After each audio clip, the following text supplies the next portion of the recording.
Jerks! Today, I'm going to show you a cool little product that will help if you're an idiot like me.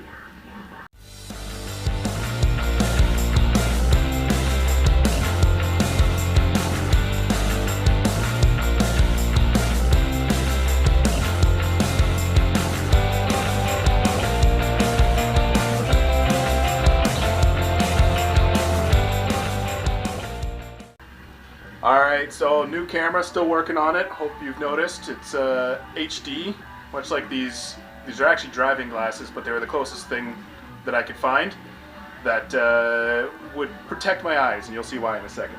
So recently I did the backsplash in my kitchen. The problem was I was in a bit of a rush and I goofed. And what did I goof on? Well, all the outlets are set back too far. So I didn't bring them forward, accounting for the thickness of the tile, because I'm a dum-dum. So now I have to fix that. There's a cool product I'm going to show you to help you do that if you're an idiot like me. So this is what I'm talking about. You'll see that the outlet is back a little ways, and if you were to put the plate on, it'd be very obvious that you're an idiot. So what you need to do is bring those forward so that it looks like a normal outlet.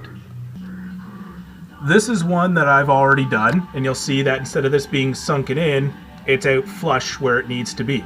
Also notice I'm missing this because I can't find it. So how do we go about doing this? I'll show you. First, you're probably going to need a Dremel because you probably didn't leave enough room. That was the case here. This, where the plate actually attaches to, this lower screw, this upper screw hole is for attaching to the box. Lower screw hole is for attaching to the plate. Missing this one too. I don't know where they all went. But I couldn't get that out because this cut was kind of hard to make on a tile saw. So it was stuck in behind. So I used Dremel with a bit for ceramic and whatnot. I don't actually know if that's the right bit, but it's the bit that worked. And I just kind of notched it down slowly, making sure not to go too fast to crack it or anything, and then I'm able to pull it forward. Now is the really cool part. So this is the cool part. This is a spacer kit, basically, and you just kind of clip it into itself, and you can get the thickness you need to be able to put behind that to bring it out far enough. So now I know I only need 3, so I've got it folded in 3s, and I'm going to do, because you need one on the top, one on the bottom, I got 3 on either side. I'm going to cut these and I'm going to install them. Alright, so now you can see kind of that I've wedged them behind here. That's a good idea, jamming a screwdriver into a live outlet. I'm an idiot.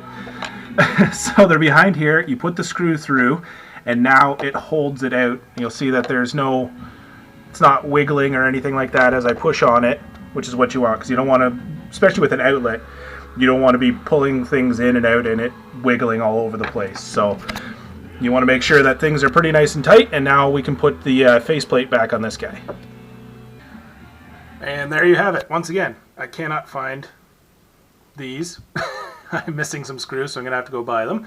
But you'll see that this light switch is out flush, and it looks significantly better than being sunken in. So I'm going to continue on. I got more of them to do, but that's a good way to fix yourself. There's lots of products like these. There's obviously these. They come in strips and big bags. There's box extenders themselves, so you can extend the box. Or if you're just not an idiot, you can remember to pull them out before you do the backsplash. And so that's pretty much it. Hopefully this helps you if you get into a pinch. That's the best way to learn things, is by screwing up and figuring out how to fix it. That's why these products exist, because a lot of things you do in construction, carpentry, it's trial and error until somebody figures out a better way to do it. So there you go. This is like a one beer job, and yeah, it's a quick and easy fix for a pretty dumb mistake.